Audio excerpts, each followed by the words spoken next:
Lorsqu'un jeune garçon voit sa petite sœur noire pour la première fois, il remarque quelque chose d'étrange et appelle à l'aide. « Est-ce que ma petite sœur est née ?»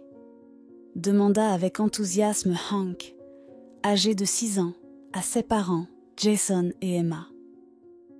Ses yeux bleus brillaient d'excitation, et ce n'était pas la 2e ni même la 3e fois qu'il leur posait la question.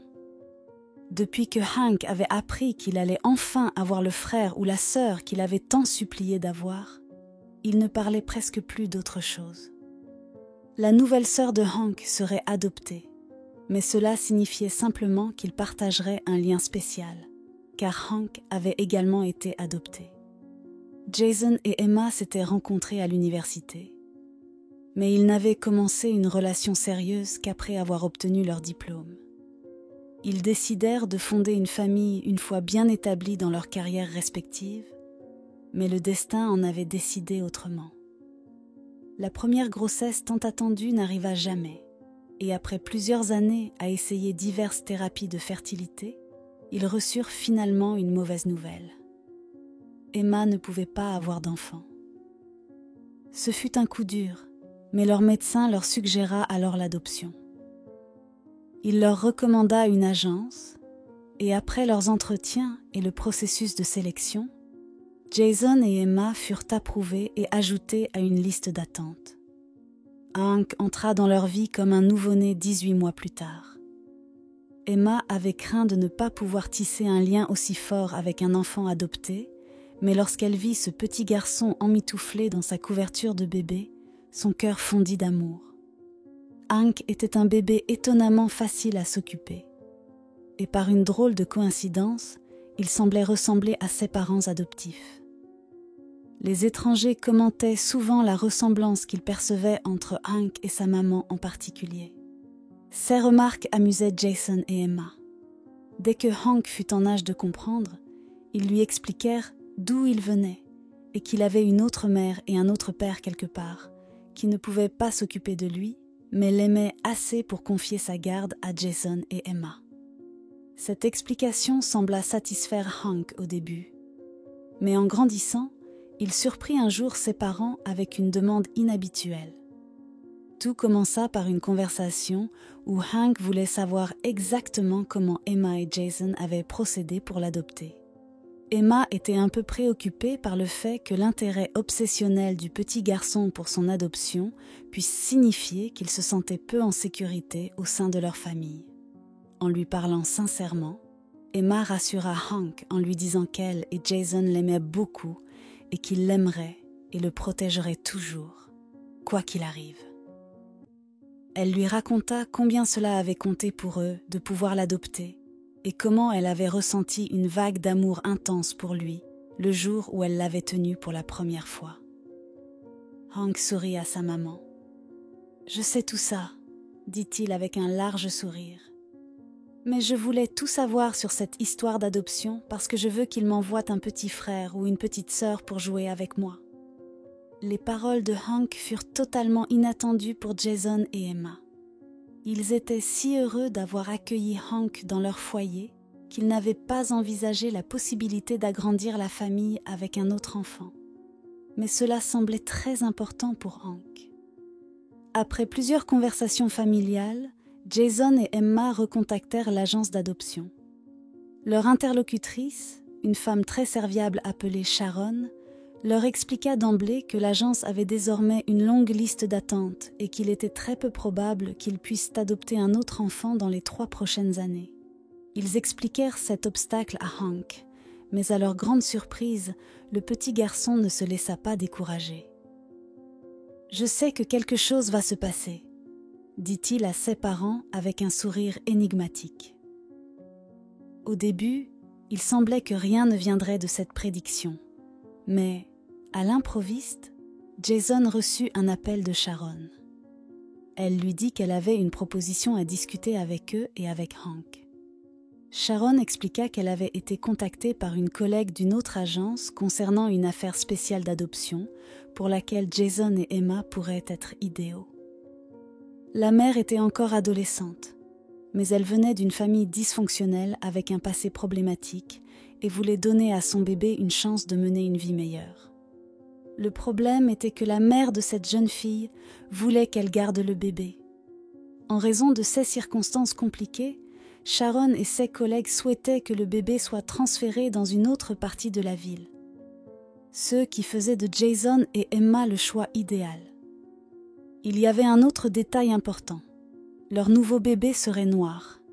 Lorsque Jason et Emma annoncèrent cette opportunité à Hank, il pressa ses parents de contacter Sharon immédiatement. Ils ne voulaient pas manquer cette chance d'avoir une nouvelle sœur. Ils furent bientôt informés qu'une échographie avait révélé que leur nouveau bébé serait une fille. Hank fut extrêmement excité lorsqu'il l'apprit. Puis le compte à rebours commença. Hank eut l'idée absolument adorable de dessiner une carte de remerciement pour la mère biologique de sa petite sœur. Mais c'est alors que Sharon révéla une condition supplémentaire de cette adoption inhabituelle. La future mère adolescente avait spécifié qu'elle ne voulait jamais être contactée par les parents adoptifs de son bébé. Hank fut déçu, mais Emma le distraisit en lui demandant de l'aider à choisir des jouets, des vêtements et d'autres articles pour leur nouvelle petite fille. Ils discutèrent également des prénoms pour la petite fille, et celui qui resta fut Joy. Chaque jour, Hank demandait à ses parents si sa petite sœur était enfin arrivée, et un jour, la réponse fut oui. Tout se passa dans une folle précipitation après cela. Sean conseilla à Emma de passer la nuit à l'hôpital avec Joy pour s'habituer au bébé et créer un lien avec elle. La nuit fut paisible. La nurse de nuit réveilla Emma à 6 heures du matin, lui disant qu'elle avait déjà changé Joy quelques heures plus tôt. Jason et Hank passèrent dire bonjour pendant qu'Emma et Jason discutaient ensemble. Hank, assis dans le fauteuil rouge en cuir de l'hôpital, était aussi silencieux qu'une souris. Il ne pouvait pas détacher ses yeux de sa toute nouvelle petite sœur. Joy était confortablement emmitouflée dans une couverture avec l'ours en peluche qu'il avait choisi avec sa maman quelques jours plus tôt. Tandis qu'il regardait, ses yeux sombres s'ouvrirent, et elle sembla le regarder d'un air endormi. Hank sourit. « Bonjour, petite sœur », murmura-t-il. Emma et Jason virent l'expression d'amour pur dans les yeux du garçon et échangèrent un regard. « Tu veux tenir ta petite sœur un moment ?» demanda Emma. Les yeux bleus de Hank s'écarquillèrent de surprise. « Je peux vraiment ? J'ai le droit ?» Emma lui fit un sourire encourageant. « Bien sûr, Hank, » répondit sa maman. « Nous savons que tu seras très prudent. » Jason prit alors la petite fille des bras d'Emma et la posa doucement sur les genoux de Hank. Il enlaça Joy délicatement. Son souffle était si léger. Puis il vit ses mains et ses ongles minuscules. Assis là, il la tenait avec soin, lui souriant toujours. Il adorait sa peau brune, si différente de la sienne, mais aussi si magnifiquement uniforme et sans aucune imperfection visible.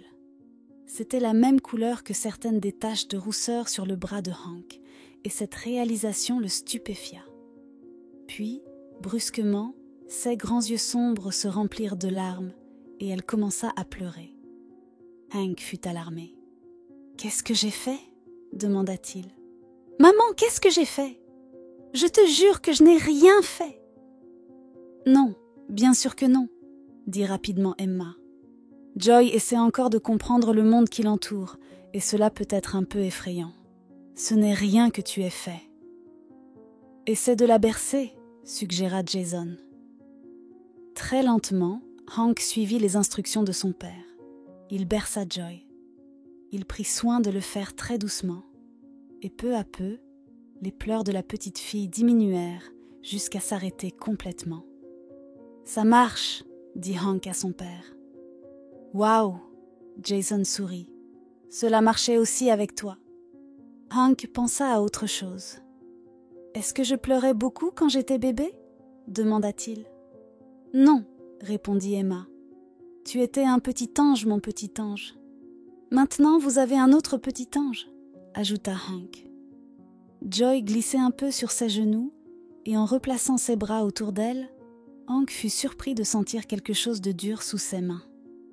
Cela l'intrigua, mais en desserrant la couverture avec l'ours en peluche pour examiner de plus près, il fit une découverte choquante. Hank s'assura d'avoir une prise ferme sur le petit corps de Joy et de continuer à la bercer doucement avant d'enquêter davantage. Cette chose dure qu'il sentait à travers la couverture l'inquiétait. Alors il desserra la couverture et glissa la main à l'intérieur du paquet. Il sentit quelque chose qui ressemblait à un pansement adhésif. Mais pourquoi était-il là? Joy s'était-elle déjà blessée? Comment cela était-il possible? Avec précaution, il retira un côté de la couverture. Là, il vit un morceau de pansement à mi-hauteur du bras de Joy. Et il pouvait apercevoir quelque chose de rond et métallique qui dépassait de ce pansement beige. C'était étrange. Hank poussa un cri de surprise. Qu'est-ce que c'était? Cette chose rappelait à Hank la petite pile ronde à l'intérieur de sa manette de jeu électronique qui avait récemment dû être remplacée.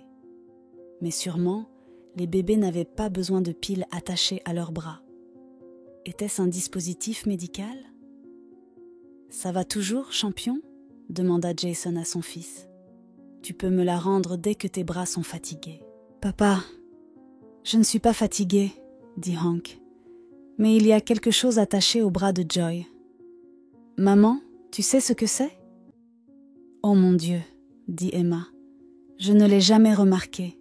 Cela n'était pas là du tout la nuit dernière lorsque je lui ai donné à manger. » Jason examina également, et il fronça les sourcils. « Papa, regarde, » dit Hank. « Il y a une petite lumière rouge sur cette chose. Elle clignote. » La période de visite était presque terminée, et Hank prit la main de Jason alors qu'il quittait la chambre. Il ne rentrait pas encore à la maison, même si Emma et Joy avaient été autorisés à quitter l'hôpital ce jour-là. Jason signa quelques papiers, puis demanda à la chef infirmière des informations sur l'appareil attaché au bras de sa fille adoptive. L'infirmière fut vraiment surprise lorsque Jason lui en parla. Elle consulta quelque chose dans ses dossiers, puis se leva et se précipita vers la chambre d'Emma. Quand elle revint, elle eut une conversation à voix basse avec Jason. Lorsqu'elle eut terminé, Jason serra doucement l'épaule de Hank. Que s'est-il passé? 15 minutes plus tard, totalement choqué, Hank vit 2 policiers en uniforme arriver au poste infirmier. Ils discutèrent brièvement avec l'infirmière, puis se dirigèrent vers la chambre d'Emma. « Que se passe-t-il » murmura Hank à son père. « Je ne suis pas sûre » murmura Jason en retour. « Mais je suis vraiment content que tu aies trouvé ça, quoi que ce soit. » Les policiers revinrent après 10 minutes. Ils retournèrent au poste infirmier, puis, à la grande surprise de Hank, ils se dirigèrent directement vers son père, Jason. Les yeux de Hank s'écarquillèrent lorsque l'un des policiers dit « Monsieur, pouvez-vous nous dire comment vous avez découvert l'appareil sur le bras de votre fille ?»« Votre fille. » Hank ne put manquer la manière dont le policier prononça ces mots. Joy faisait déjà partie de leur famille. Toute petite qu'elle était, elle était la fille de Jason et la sœur de Hank. Jason dit « Vous feriez mieux de parler à mon fils à ce sujet. C'est lui qui l'a trouvée attachée au bras de notre petite fille. » Hank rayonna de fierté aux paroles de son père, mais en même temps, il se sentit un peu troublé. Cette petite chose qui ressemblait à une pile était-elle vraiment suffisamment sérieuse pour que l'on appelle la police? Prenant une grande inspiration, il raconta au policier combien il était excité par l'arrivée de sa petite sœur et à quel point il avait été prudent en la tenant. « C'est alors que je l'ai sentie, monsieur, » dit-il. « Cette chose sur son bras. Qu'est-ce que c'est ?»« Nous ne savons pas encore, » expliqua le policier. « Mais nous avons une idée de ce que cela pourrait être. Pour le moment, je peux seulement te dire que tes parents et ta petite sœur ont vraiment de la chance d'avoir un garçon aussi observateur que toi dans la famille. Je vois déjà que tu seras un grand frère très consciencieux. »« Pour Joy ?» demanda Hank. Exactement, pour Joy, dit le policier. Et quand tu seras plus grand, tu devrais envisager une carrière dans les forces de l'ordre. Hank n'était pas sûr de tout comprendre des paroles du policier. Ce mot, qu'était-ce ? Consciencieux. Il avait une idée de ce que cela signifiait, et il savait que c'était une bonne chose. Mais il commença ensuite à s'inquiéter à nouveau à propos de cet appareil métallique. Il avait pensé que c'était un dispositif médical, mais à la façon dont les policiers en parlaient, cela ressemblait à quelque chose de dangereux, comme une bombe. À ce moment-là, Emma arriva dans le couloir. Elle poussait Joy dans la poussette qui avait appartenu à Hank quelques années plus tôt. Elle souriait largement, et lorsqu'elle arriva auprès de Hank, elle s'arrêta et serra doucement son épaule. « Mon petit champion, dit-elle, nous rentrons à la maison maintenant. Que penses-tu de ta petite sœur ? » « Je l'adore, dit Hank.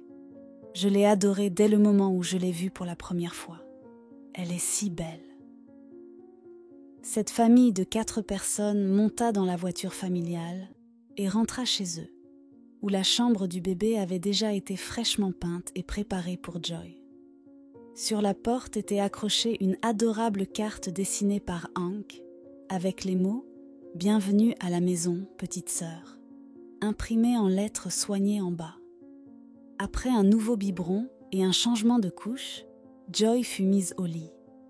Hank regarda une de ses vidéos animées préférées, mais il mit la vidéo en pause toutes les 15 minutes pour aller vérifier Joy. Il suivit le conseil d'Emma d'être aussi silencieux qu'une souris lorsqu'il se pencha au-dessus de son berceau. Elle dormait paisiblement, et Hank fut rassuré que rien de mauvais ne lui arriverait. Ils commandèrent une pizza pour le dîner. Alors que Hank regardait par la fenêtre, il vit une voiture étrange garée dans la rue en face de leur maison et le signala à Jason. Le père de Hank lui dit de ne pas s'inquiéter, mais il ferma les rideaux. Quand Hank alla se coucher, la voiture étrange était toujours garée en face de leur maison. Mais tôt le lendemain matin, Jason et Emma reçurent un appel étrange révélant un détail inquiétant au sujet de leur nouvelle petite fille. Jason ne s'attendait pas à entendre parler de la police aussi rapidement à nouveau, et ce qu'ils lui dirent choqua profondément le jeune père. L'unité de cybercriminalité de la police avait identifié l'appareil trouvé attaché au bras de Joy comme étant un dispositif de suivi sophistiqué. Après avoir interrogé l'infirmière qui avait été de garde pendant le service de nuit, elle avoua qu'elle avait été soudoyée par la famille de la mère biologique de Joy pour fixer l'appareil sur le bras du bébé. La grand-mère biologique de Joy avait l'intention d'utiliser ce dispositif pour localiser le bébé dans le but de découvrir son adresse et, plus tard, de tenter un enlèvement. La découverte de Hank avait permis de déjouer ce complot et de garder Joy en sécurité avec sa famille adoptive. Afin de préserver l'anonymat de la famille adoptive de Joy, Jason et Emma ne furent pas tenus de témoigner lors du procès qui s'ensuivit. Avec un lien forgé par l'attention d'un frère, Hank et Joy grandirent pour devenir les meilleurs amis. Hank se considérait comme le gardien de Joy, et Joy le voyait comme un modèle et un protecteur. Quelle histoire palpitante! Heureusement que Hank a remarqué l'appareil à temps. Si vous avez une histoire à propos de quelqu'un pris sur le fait d'avoir agi de manière sournoise, partagez-la avec nous dans les commentaires. Nous serions ravis de vous lire ou